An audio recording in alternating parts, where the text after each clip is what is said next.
भाई कभी ऐसा फील हुआ है कि आप बस एग्जिस्ट कर रहे हो और फिर सडनली आपका दिल ढोल बैंड की ऑडिशन पर चला जाता है। सांस मानो छुट्टी पर ही चली जाती है और आपका दिमाग ज़ोर से चिल्लाता है, alert, we all are going to die. जी हाँ, आज हम बात करेंगे एंग्जाइटी अटैक्स की।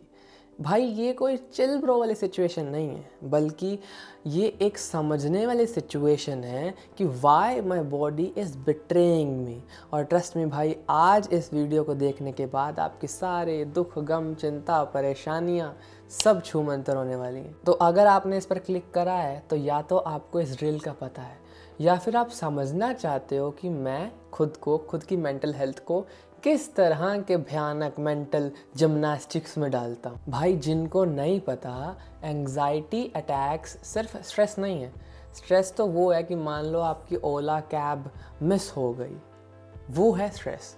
और अगर आपका दिमाग आपको ये समझने पर मजबूर कर देता है कि जो ओला कैब का ड्राइवर आ रहा है वो एक सीक्रेट एजेंट है और वो आपको आपके आखिरी मैगी के पैकेट के लिए किडनैप करने आया है, ये है एंग्जाइटी अटैक।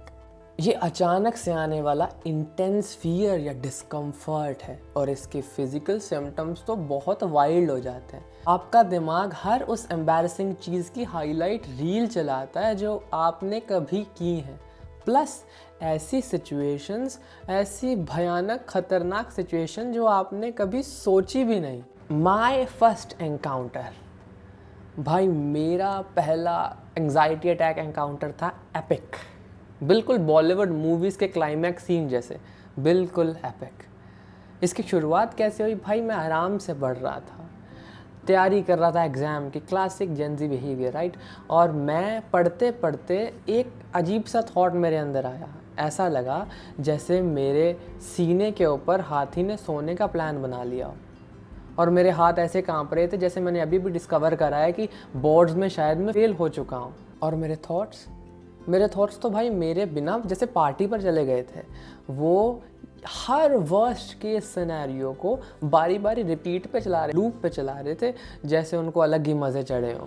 भाई मुझे सच में लग रहा था जैसे हार्ट अटैक आ रहा हो और I was ready to call my mom और सारे के सारे सिंस कन्फेस करने के लिए, मेरे कर्मों का लेखा जोखा देने के लिए कि मैंने क्या क्या काम कर रखे हैं और कैसे वो जो काजू कतली का डब्बा ख़त्म हुआ था एग्जैक्टली मैंने ही करा था। पता चला ये तो मेरे ब्रेन का ड्रामेटिक तरीका था मुझे ये समझाने का, हे बारी, we are freaking out and this is an official confirmation. पर उस पल में मानो यूँ लगा कि ये सारी दुनिया ख़त्म हो रही है। और जिस किसी ने अपने जीवन में ये एक्सपीरियंस करा है वो इस चीज़ को समझता है, ये सिर्फ माइंड में नहीं होता, it's an whole body experience. The why me dilemma. So the big question is, आखिर ये मुझे क्यों आते हैं? पहले तो मुझे ये लगा कि मुझे उस भाई ने श्राप दे दिया है जिसकी बहन को मैंने हाई टेक्स्ट मैसेज करा था। पर कुछ रिसर्च करने के बाद आई एक्चुअली रियलाइज्ड कि भाई कुछ रीजंस होते हैं आपकी लाइफ में जिनके कारण आप इस चीज़ को एक्सपीरियंस करते हैं। पहला सबसे बड़ा कारण होगा स्ट्रेस ओवरलोड। भाई डिनर के लिए ऑर्डर क्या करना है, एग्ज़ाम्स आ रहे हैं, जॉब इंटरव्यू है, भाई वाइवा है, कल क्या सुनाऊंगा, खड़ूस बंदा आ रहा है। तो ये क्या है? ये बेसिकली ऐसे कारण हैं जिसकी वजह से आपके ब्रेन को सर्वर ओवरलोड का मैसेज मिलता है। Second and most important point is lack of sleep. पता चला आपके ब्रेन को एक बहुत ही शानदार, रिफ्रेशिंग, सुकून वाली नींद चाहिए वर्क करने के लिए, वरना भाई ये बावड़ा हो जाता है और एक ऐसा केओस खड़ा कर देता है आपके जीवन में। Now the third point is caffeine and other stimulants. मेरा डेली डोज ऑफ एस्प्रेसो जैसे रॉकेट फ्यूल है। हाँ, जागने के लिए बहुत अच्छा है, जब आपका दिल आपकी चेस्ट से भागने के लिए सोचता है तब इतना अच्छा नहीं है। अब चौथा और बहुत ही ज़्यादा डीप, कभी कभी ये स्ट्रेस पास्ट एक्सपीरियंसेस, एनकाउंटर्स या मेमोरीज़ की वजह से होते हैं। कुछ चीज़ें जो आपने नेवर थिंक अबाउट अगेन वाले बॉक्स में डाल रखी हैं, वो एकदम से निकल कर आती हैं और बोलती हैं सरप्राइज, मैं अभी इधर ही हूँ। पांचवा और बहुत इंटरेस्टिंग पॉइंट है जेनेटिक्स। हाँ, वही मम्मा पापा वाला फैक्टर। हाँ, कभी कभी आपका डीएनए ही है जो बहुत ही ज़्यादा एक्स्ट्रा हो रहा है। और थैंक्स एंसेस्टर्स इस फालतू एंग्जाइटी के लिए। और वो समोसों के लिए, वियर्ड स्पेसिफिक लव के लिए। पॉइंट ये है कि ये कोई रैंडम पनिशमेंट नहीं है, ऐसे अंडरलाइंग फैक्टर्स होते हैं और उन फैक्टर्स को जानना पहला स्टेप है इस एंग्जाइटी को हमेशा हमेशा के लिए टाटा बोलने का। मेरी जर्नी एक मिक्स्ड बैग रही है। कभी कभी मैं ज़ेन मास्टर की तरह शांत मेडिटेशन महसूस करता हूँ, ग्रीन टी पीता हूँ, उस सुकून का अनुभव करता हूँ, और कभी कभी मेरा दिमाग पता नहीं क्या सोचने लग जाता है। What actually worked? पहला therapy, no shame in the game. भाई समझो इसकी सीरियसनेस को। मेंटल हेल्थ प्रोफेशनल के पास जाना सिर्फ उनके लिए ही नहीं है जिनको बहुत बड़े मेंटल हेल्थ इश्यूज़ हैं। आप जा सकते हो, समझ सकते हो, कन्फेस कर सकते हो आपका पाइनएप्पल ऑन पिज़्ज़ा के लिए अनंत प्रेम, अनंत प्यार, और वो कभी आपको इसके लिए जज नहीं करने वाले। इसका मतलब है एक ऐसे दोस्त को, एक ऐसे प्रोफेशनल मेंटल हेल्थ कोच को हायर करना, उसको अपने दिल की बातें बताना, वियर्डेस्ट आइडियाज़ बताना, जिसको समझकर वो आपके ब्रेन में डले हुए जो नॉट्स हैं उसको समझकर उसे ख़त्म कर देंगे।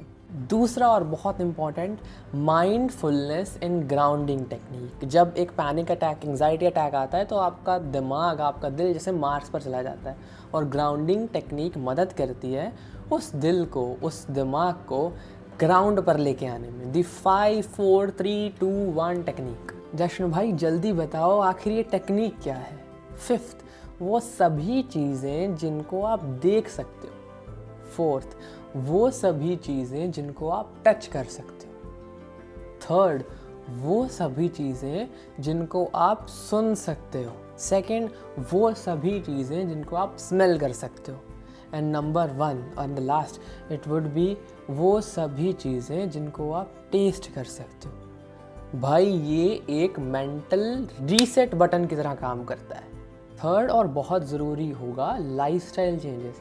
हाँ, स्लीप, डाइट, सोना वोना, दैट बोरिंग स्टफ। भाई ऐसा नहीं है।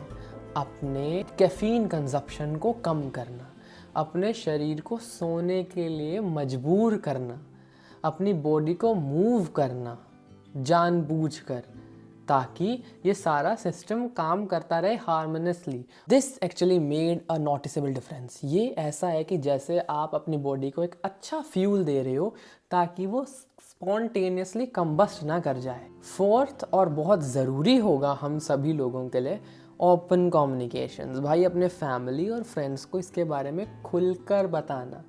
I felt vulnerable. वो इस चीज़ को समझते हैं और वो इस चीज़ को समझेंगे कि मैं कभी कभी खड़ा हुआ वॉल एडमायरर कैसे बन जाता हूँ। देखो मेरे प्यारे जेनजी बहन भाइयों, हम बहुत ही ज़्यादा वाइल्ड टाइम्स में जी रहे हैं। यहाँ पर ये सारा सोशल मीडिया प्रेशर, आपके करियर की टेंशन और एक ऐसे फ़िल्टर को पॉइंट आउट करना जो आपकी बिरयानी को एस्थेटिक लुक देगा, बहुत ही ज़्यादा मुश्किल हो जाता है। तो ये बिल्कुल ठीक है अगर आपके ब्रेन को कभी कभी वो टाइम आउट चाहिए या फिर उसको वो कंप्लीट मेल्ट डाउन चाहिए। ये सब शेयर करने का मतलब आपको डराना नहीं है। ऐसा नहीं चाहता कि आपको पैरानॉइड बनाऊं, बट ये समझाना चाहता हूँ कि यू आर नॉट अलोन। और ये कोई वीकनेस की निशानी नहीं है, ये आपकी बॉडी आपको बता रही है कि वो किसी समस्या में है, और सुनना बहुत ही ज़्यादा ब्रेव है। सोसाइटी को ये बिल्कुल मत बोलने दो कि सक इट अप। अगर आप इस स्ट्रगल को महसूस कर रहे हो तो प्लीज़ खुलकर शेयर करो अपने फीलिंग्स उस एक ऐसे दोस्त से, अपने भाई बहन से, अपने फैमिली से, अपने एक ऐसा रिलेटिव से, या फिर भाई मेरे से, आपके भाई जश्न से, इस कमेंट सेक्शन में। और हम फिर मिलकर हेल्प करेंगे, डिसाइड करेंगे, रिसर्च करेंगे कि how to cope with that. तो ये थी मेरी ऑनेस्ट जर्नी, थोड़ी केओटिक एंग्जाइटी अटैक्स के साथ। क्या आपने भी कभी ऐसा कुछ एक्सपीरियंस करा है, और वो क्या चीज़ है जो आपको पर्सनली हेल्प करती है? Let me know in the comments. और चलो एक ऐसी स्पेस बनाते हैं जहाँ पर हम इन सब चीज़ों के बारे में खुल कर के बात कर सकते हैं, बिना ये सोचे कि हम सभी को वो परफेक्शन चाहिए। और इन द डिस्क्रिप्शन बॉक्स एक लिंक होगा हमारे टेलीग्राम चैनल पर जाने का, जो है द चोजन वन, जहाँ पर हम सभी प्यारे बहन भाई मिलकर बात करते हैं ऐसे ही इम्पॉर्टेंट इश्यूज़ के बारे में।